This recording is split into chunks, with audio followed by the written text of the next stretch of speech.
Assalamualaikum warahmatullahi wabarakatuh. Berjumpa lagi bersama channel Aldi Saputra. Inilah 6 karomah Syekh Kholil Bangkalan. 1. Berguru dalam mimpi. Pada waktu Syekh Kholil masih muda, ada seorang kiai yang terkenal di daerah Wilungan, Pasuruan bernama Abu Darin. Kealimannya tidak hanya terbatas di lingkungan Pasuruan, tetapi sudah menyebar ke berbagai daerah lain, termasuk Madura. Kholil muda yang mendengar ada ulama yang mumpuni itu, terbetik di hatinya ingin menimba ilmunya. Setelah segala perbekalan dipersiapkan, maka berangkatlah Kholil muda ke pesantren Abu Darin dengan harapan dapat segera bertemu dengan ulama yang dikagumi itu. Tetapi alangkah sedihnya ketika dia sampai di pesantren Wilungan, ternyata Kiai Abu Darin telah meninggal dunia beberapa hari sebelumnya. Hatinya dirundung duka dengan kepergian Kiai Abu Darin. Namun karena tekad belajarnya sangat menggelora maka Kholil segera sowan ke makam Kiai Abu Darin. Setibanya di makam Abu Darin, Kholil lalu mengucapkan salam lalu berkata, "Bagaimana saya ini Kiai, saya masih ingin berguru pada Kiai, tetapi Kiai sudah meninggal," desa Kholil sambil menangis. Kholil lalu mengambil sebuah mushaf Al-Quran. Kemudian bertawasul dengan membaca Al-Quran terus-menerus sampai 41 hari lamanya. Pada hari ke-41 tiba-tiba datanglah Kiai Abu Darin dalam mimpinya. Dalam mimpi itu, Kiai Abu Darin mengajarkan beberapa ilmunya kepada Kholil. Setelah dia bangun dari tidurnya, lalu Kholil serta-merta dapat menghafal kitab Imriti, kitab Asmuni dan Alfiyah. 2. Didatangi macan. Suatu hari di bulan Syawal, Kiai Kholil tiba-tiba memanggil santrinya. "Anak-anakku, sejak hari ini kalian harus memperketat penjagaan pondok pesantren. Pintu gerbang harus senantiasa dijaga, sebentar lagi akan ada macan masuk ke pondok kita ini," kata Syekh Kholil agak serius. Mendengar tutur guru yang sangat dihormati itu, segera para santri mempersiapkan diri. Waktu itu sebelah timur Bangkalan memang terdapat hutan-hutan yang cukup lebat dan angker.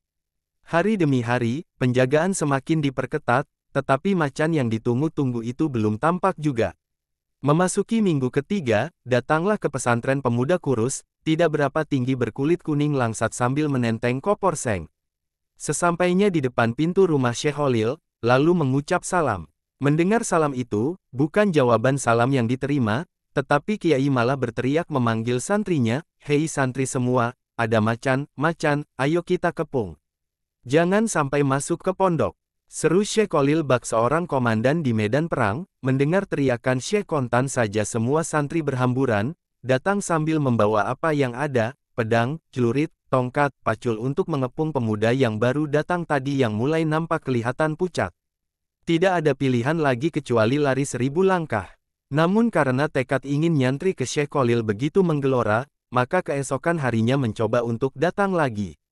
Begitu memasuki pintu gerbang pesantren, langsung disongsong dengan usiran ramai-ramai. Demikian juga keesokan harinya. Baru pada malam ketiga, pemuda yang pantang mundur ini memasuki pesantren secara diam-diam pada malam hari. Karena lelahnya pemuda itu, yang disertai rasa takut yang mencekam, akhirnya tertidur di bawah kentongan surau. Secara tidak diduga, tengah malam Syekh Kholil datang dan membantu membangunkannya.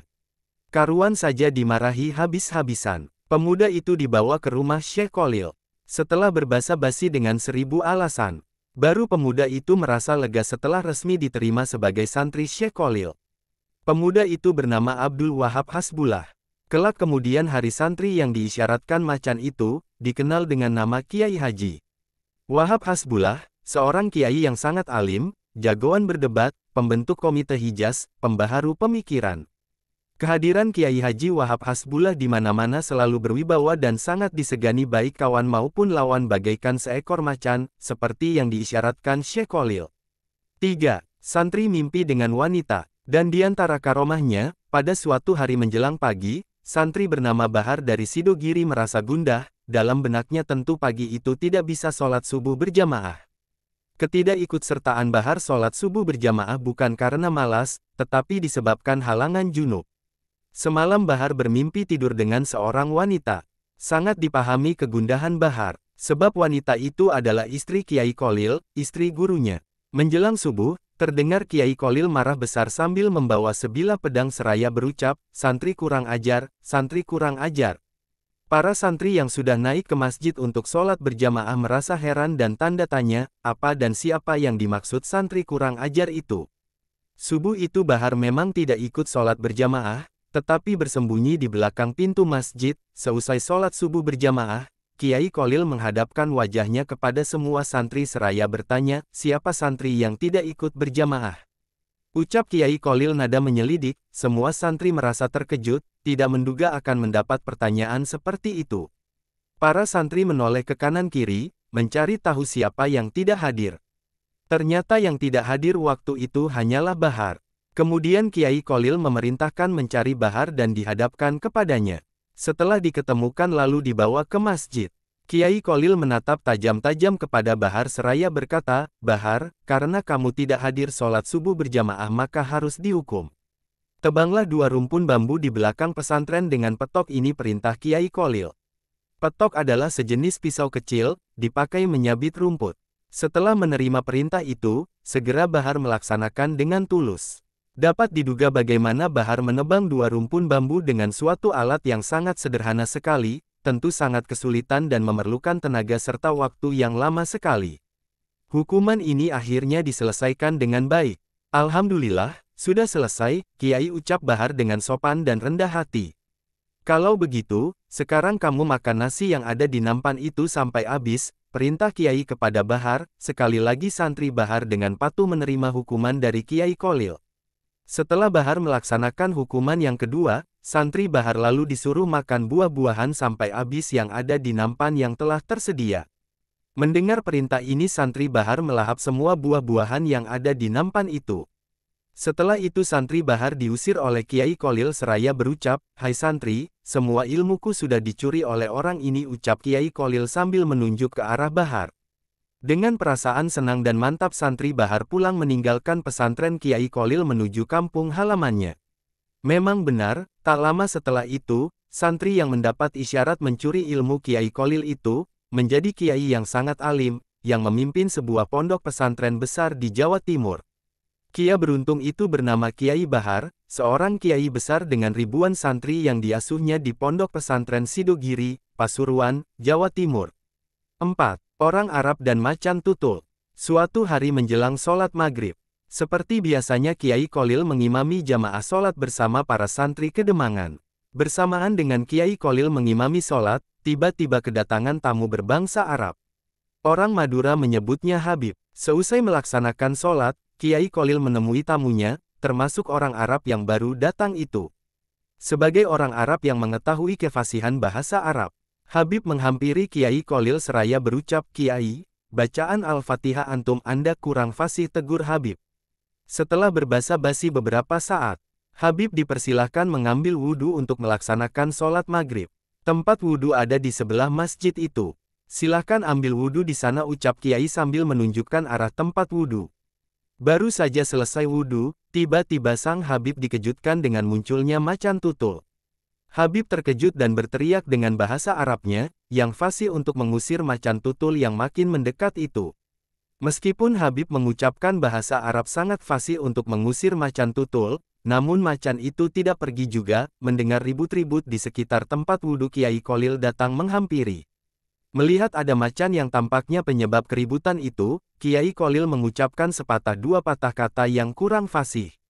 Anehnya, sang macan yang mendengar kalimat yang dilontarkan Kiai Kholil yang nampaknya kurang fasih itu, macan tutul bergegas menjauh.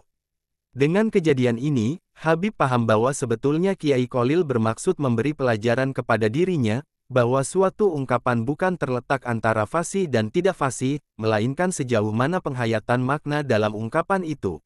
5. Jawaban Syekh Kholil kepada tamunya. Suatu ketika Habib Jindan bin Salim berselisih pendapat dengan seorang ulama, manakah pendapat yang paling sahih dalam ayat, Maliki Yaumidin, Malikinya dibaca, Maliki, dengan memakai alif setelah mim ataukah, Maliki, tanpa alif. Setelah berdebat tidak ada titik temu. Akhirnya sepakat untuk sama-sama datang ke Kiai Keramat, Kiai Khalil Bangkalan. Ketika itu Kiai yang jadi mahaguru para Kiai Pulau Jawa itu sedang duduk di dalam musala, saat rombongan Habib Jindan sudah dekat ke musola sontak saja Kiai Khalil berteriak.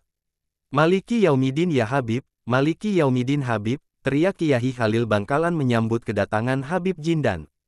Tentu saja dengan ucapan selamat datang yang aneh itu, sang Habib tak perlu bersusah payah menceritakan soal sengketa Maliki Yaumidin ataukah Maliki Yaumidin itu. Demikian cerita Habib Lutfi bin Yahya ketika menjelaskan perbedaan pendapat ulama dalam bacaan ayat itu pada tafsir Tabari. 6. Tongkat Syekh Khalil dan sumber mata air. Suatu hari Kiai Khalil berjalan ke arah selatan Bangkalan.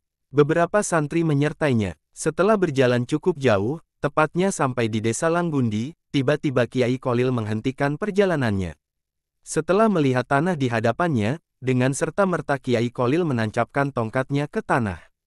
Dari arah lubang bekas tancapan Kiai Khalil, memancarlah sumber air yang sangat jernih.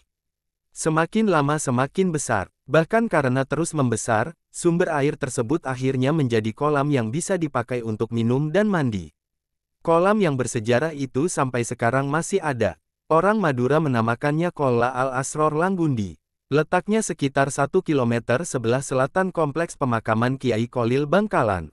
Terima kasih yang sudah menonton channel Aldi Saputra.